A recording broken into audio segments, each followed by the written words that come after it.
Back on Get Up, we are back to the NBA. Bulls, Knicks, mid-90s. This would be great. Jalen Brunson, top of the key, mid-range. Big shot from Brunson. Seen that out of him time and time again. Tied at 104. Bulls inbounding. Nikola Vucevic to Mikal Bridges. Gets blocked by Bridges. Take another look. I mean, that right there is why the Bulls are who they are. They have a center on a wing at the basket, at the buzzer, and he gets blocked. Like Vucci Main, Tim Bontemps thought he was going to get one in. He couldn't. Overtime, Brunson to Karl Anthony Towns. Elbow. Bounce. Needed some elbow grease to get that one in. Knicks up by 7, paid his membership dues on time. Then Kobe White drills the 3, Bulls down 2, under 10 seconds left. White under pressure, finds Vucevic, misses the fadeaway at the buzzer. Brunson, 22 points, 12 assists. Towns, 32 and 18. Knicks win yet another nail-biter, 113 to 111. And beating teams like the Bulls has really been no issue for the Knicks. But you got to be able to beat the Celtics and Cavs in the East. They haven't done that this season against the rest of the East. New York is 26 and 8. Their 2 losses against Boston were both by more than 20 points as well. So Windy, Tim Bontemps, Tim McMahon are back with us to talk a little NBA. And now we're getting to a stretch, Windy. I just alluded to it a second ago. You can beat up on some of the bottom teams, but now you got to prove it over the next 5 days. The Knicks have the schedule to do that. So in your mind, what can they prove over the next 5 days?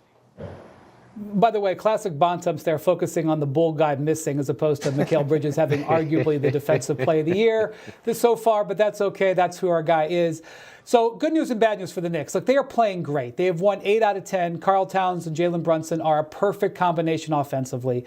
But defensively, this team just isn't there. And it shows up against the Cavs and the Knicks, or the Cavs and the Celtics, because they're the worst defensive three-point team in the league. That's right, they rank 30th. And the Cavs and the Celtics are both very high in the list, both in the top 10 in terms of makes on three-pointers. In Celtics are number 1 in volume. And by the way, the Grizzlies, who they have to play next week, and sort of this gauntlet goes on, they're in the top 5 or 6 as well.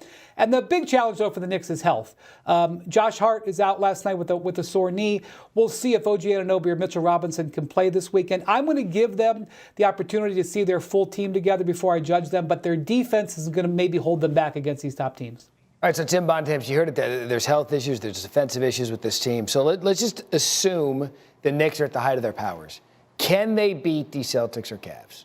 They can maybe beat the Cavs. They played them once earlier this year. I think they match up decently with Cleveland. They've got a couple guys to throw at Donovan Mitchell and Darius Garland. Karl Anthony Towns can stay on Jared Allen. That's a defensive matchup he can hang with. I've been at both Celtics-Knicks games, though. I don't think they have any chance of beating the Boston Celtics. The Celtics are able to stretch out the Knicks defensively. Karl Towns really has to get all the way out to the three-point line. He does not handle that very well. That's why the Knicks lost the first game on opening night by 23. And they lost the game a couple weeks ago at the Garden by 27, and that was without Kristaps Porzingis and Jrue Holiday playing in that game. The Celtics, I think, are just too much for them to handle. And look, we'll see if they can even handle the Cavs, but the problem for the Knicks is, as of now, the only way they're going to get to the Cavs is if they beat the Celtics in the second round, and I just don't see how that's happening. So, Timmy Mack, having said all of this, what do you believe the ceiling is for a talented Knicks team, but maybe not enough to get over that Eastern Conference hump? I tell you what, man, my optimism just faded a little bit listening to the urine-soaked wet blanket, Tim Bontemps. My goodness. But look, I can squint and create a championship ceiling here. Jalen Brunson, big-time proven playoff performer. Karl Anthony Towns, unbelievably skilled. Maybe the spirit of Willis Reed will infect him. OG Anunoby, Mikal Bridges, guys that you can throw at primary scorers. I think you can argue there's a championship ceiling, but I don't think the elevator is going to get to that floor. I think it's going to get off probably a second round type of stop there. The thing with this Knicks team is they're betting on the next 4 or 5 years with this group being able to stick together, giving them the kind of runway where they can eventually be a championship level team at some point during this run. Just hard to see it happening this season. By the way, if Tim McMahon is our optimist during this current panel, we have got a game against the Trailblazers.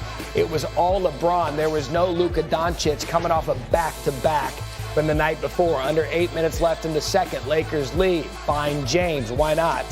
55-47 going into the second half. All this was, friends, is another example of how LeBron ages backwards. 78-77 after the third quarter. Again, this coming on a back-to-back. Fourth quarter, just under 10 minutes remaining. James again knocks down the three. Lakers up 5. Then, he was hitting from deep last night. So deep, put the hoop to sleep. What do you know what I did there? I see what you did there. James, 40 points, 4 assists, 8 rebounds, passes Michael Jordan with multiple 40-point games at the age of 40. And look, the second 40-point game for LeBron since turning 40. That's more than the rest of the NBA. I just mentioned Michael Jordan. That's pretty good company for him. Overall, it's the 79th career 40-point game, tying with Allen Iverson for 6th most in NBA history. Back for some basketball conversation. Yes, Damian Woody's going to hang out for this. Tim McMahon, Tim Bontemps. Now, I want to zoom out before we zoom in, Brian Windhorst. How do you put into perspective what we're seeing night to night from a 40-year-old LeBron James? Well, there's a lot of people, including LeBron, who just make an assumption at times that his career is near the end. And I'm not seeing much deterioration. And if you look at what he's done just since his 40th birthday on December 30th, he's averaging 26 points, 9 rebounds, 8 assists, shooting 54% from the field, 44% from 3. That's over 22 games. That's not a good week. He is not slowing down. The Lakers are 14-8 in those games.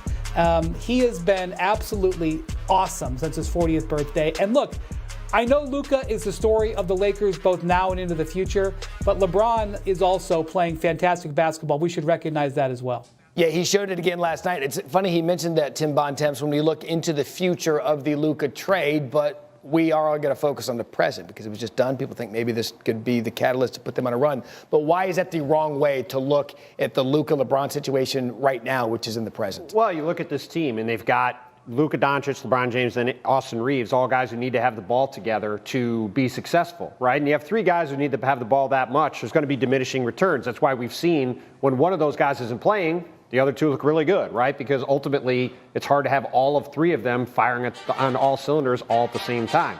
And without Anthony Davis on this team, yes, they've been on a great run. Yes, their defense has been good lately.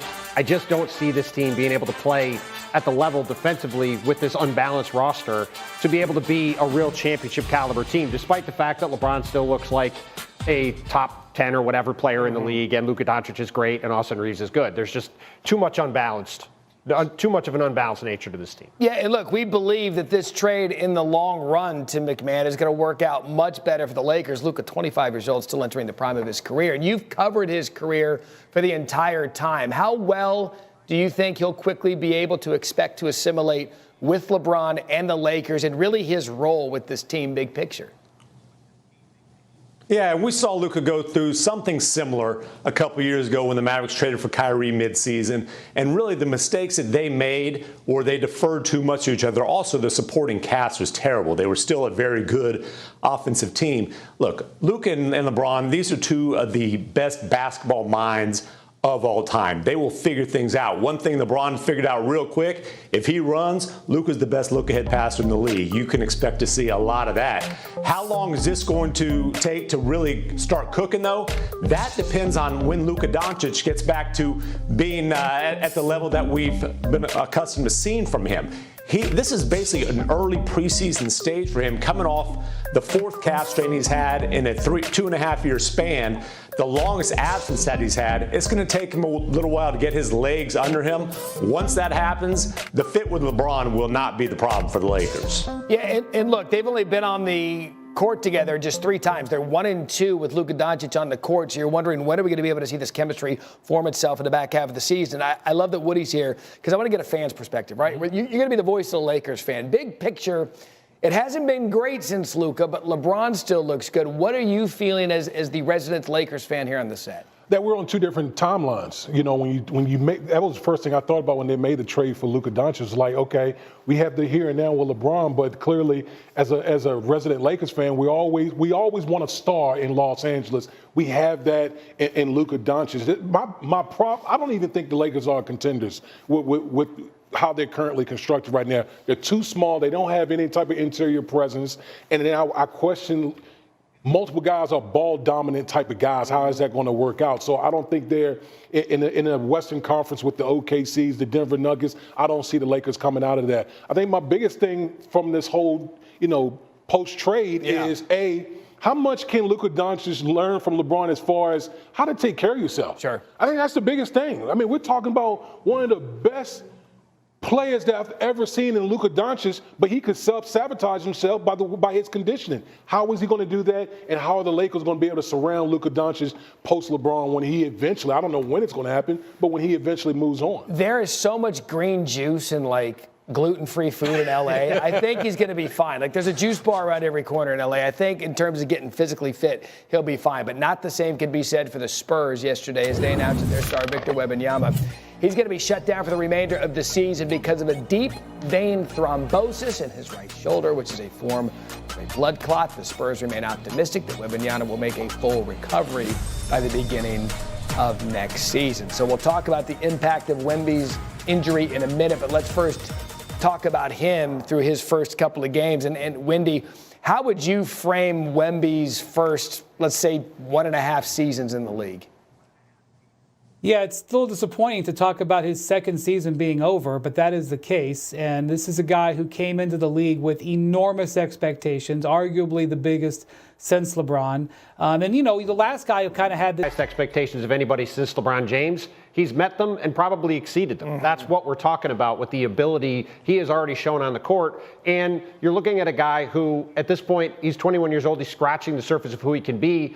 And when I was in San Francisco this weekend for the All-Star game, Anthony Davis, Anthony Edwards, I should say, one of the brightest young stars in the league, just ceded the stage in terms of being the face of the league going forward, saying that that's already set up for Victor Wembanyama to be that guy. Like, he's already shown less than 2 years into his career that he's got everything it takes to succeed LeBron James as the guy that this league revolves around, which is why the NBA set up a game in Paris last month that was basically just a Victor Wembanyama show for a week. Yeah, and Tim McMahon, you live in a great state of Texas. You got the Rockets, you got the Mavs, you got the San Antonio Spurs out there. In the culture of Texas basketball, where is Wembanyama big picture in that really, really big state that's got a lot of good hoops?